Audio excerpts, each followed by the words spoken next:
بسم الله الرحمن الرحيم. برحب بمشاهدينا ومتابعينا وكل متابعي قناتي على اليوتيوب، قناتي العالمي، وصفحتي على الفيسبوك، صفحة المعلق عصام المعلاوي. انتهت مباراة النادي الأهلي ومباراة سموحة في واحدة من أروع وأحسن وأمتع المباريات للنادي الأهلي. استطاع النادي الأهلي ان هو يفوز على فريق سموحة ب3 أهداف مقابل هدف واحد في مباراة في الدور قبل النهائي في المربع الذهبي من بطولة كأس مصر. بالأمس غادر نادي الزمالك وودع البطولة بضربات الترجيح 4-3 على حساب فريق بيراميدز، والنهارده النادي الأهلي بيفوز على فريق سموحة ب3 أهداف مقابل هدف واحد. الهدف الأول صناعة اللاعب محمود عبد المنعم كهربا بعد فترة إيقاف 6 شهور، والهدف الثاني لاحمد عبد القادر، والهدف الثاني للاعب حمدي فتحي برضه بعد عرضيه من اللاعب محمود كهربا، وحمدي فتحي يحرز الهدف الثاني. ثم الهدف الثالث اللي اجمل واروع واحسن ومن امتع الاهداف اللي احنا بنشوفها للاعب محمود عبد المنعم كهربا بلمسه سحريه من اللاعب المتالق حسين الشحات. عايز اقول لك عودة كهربا النهارده عليها علامات استفهام كبيره جدا جدا.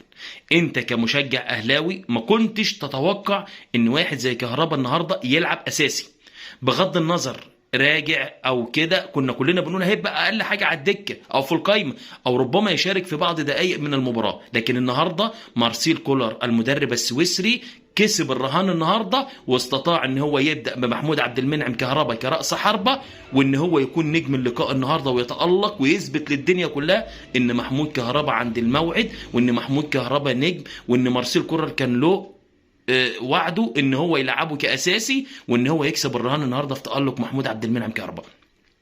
لو مش مصدقني اسال شوف مارسيل كولر كده في الهدف الثالث وفرحته لما كهربا جاب الهدف الثالث. هدف على طريقه يعني، وعايز اقول لك هدف جميل جدا. يعني احنا عندنا بقالنا كام ماتش كم مباراه بنعاني من بعض قله الاهداف وبعض ان ما فيش حد بيخلص. النهارده محمود عبد المنعم كهربا بيحط هدف ولا اروع من كده.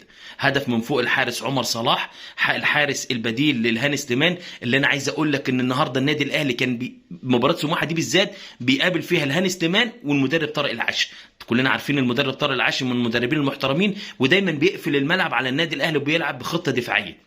بس النادي الاهلي النهارده استطاع ان هو يفوز ب3 اهداف مقابل هدف واحد. عايز اقول لك الهدف بتاع سموحه في الدقائق الاخيره من ركله جزاء للحكم طارق مجدي، يعني عايز اقول لك هديه لسموحه، يعني هدف ضربه جزاء كده زي نظام بيقول لك ايه، هديه لفريق سموحه. بس ما خلينا ما نتكلمش على ضربه الجزاء لان هي مش ضربه جزاء صحيحه اصلا، بس استطاع ان النادي الاهلي يفوز 3-1. يعني عايز اقول لك بقى شوف بقى الهاني سليمان عقابه النهارده في تضييع الوقت بتاعه، ان هو الاهلي الهدفين الاول والثاني من الهاني سليمان حارس المرمى، ده عقاب اللي بيضيع وقت. فعايز اقول لك ان النهارده الاهلي عمل مباراه من امتع المباريات واحسن مباراه تكتيكيا وفنيا. انتشار لعيبه في الملعب النهار، استحواذ على الكوره، اداء، نتيجه، عرضيات، بينيات. النهارده النادي الاهلي بيقدم مباراه جميله جدا جدا في ظل كوكبه من اللعيبه موجوده في ارضيه الملعب. النهارده عندك غياب عمرو السوليه للاصابه وغياب برونو سافيو، بس النهارده عندك شارك لعيبه من الصفقات الجديده زي مروان عطيه، زي محمد كريستو، زي خالد عبد الفتاح. النهارده اللعيبه دي شاركت النهارده وادت باداء الى حد ما كويس. فبعض المباريات هياخدوا وهيبقوا الاداء هيتحسن. بس عايز اقول لك النادي الاهلي النهارده كان متالق، حسين الشحات، وعايز اقول لك محمد هاني وعلي معلول واحمد عبد القادر واليو دينج في وسط الملعب، ومحمد فخري ورامي ربيعه اللي متالق بقى له ماتشين متالق، وايضا محمود متولي ومحمد الشناوي. فالنهارده الاهلي قدم مباراه جميله جدا جدا جدا واستطاع ان هو يفوز اداء ونتيجه النهارده 3-1 على فريق سموحه. فعايز اقول لك نجم اللقاء النهارده محمود عبد المنعم كهربا، واثبت للدنيا كلها ان هو لعيب، ان هو يلعب اساسي. وانا اتوقع 100% ان مارسيل كولر ربما يبدا بيه كراس حربه اساسي في مباراه القمه. مباراه القمه لها حسابات خاصه، وارجو ان يكون اصابه حمدي فتحي النهارده تكون اصابه خفيفه، والنهارده برضو واحد من كان نجوم اللقاء النهارده في وسط الملعب.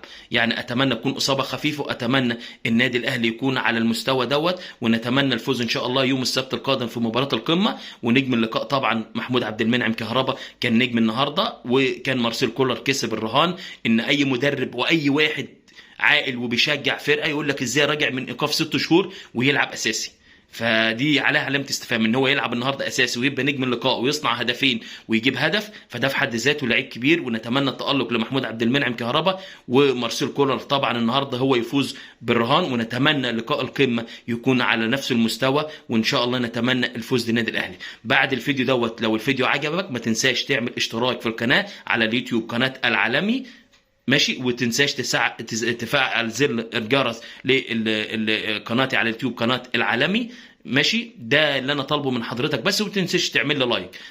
ده الفيديو ان شاء الله يا رب بس يعجب كل اللي بيتابعنا على اليوتيوب وكل اللي بيتابعنا على الفيسبوك وعلى صفحتي وعلى قناتي على اليوتيوب. شكرا لجماهيرنا الكرام.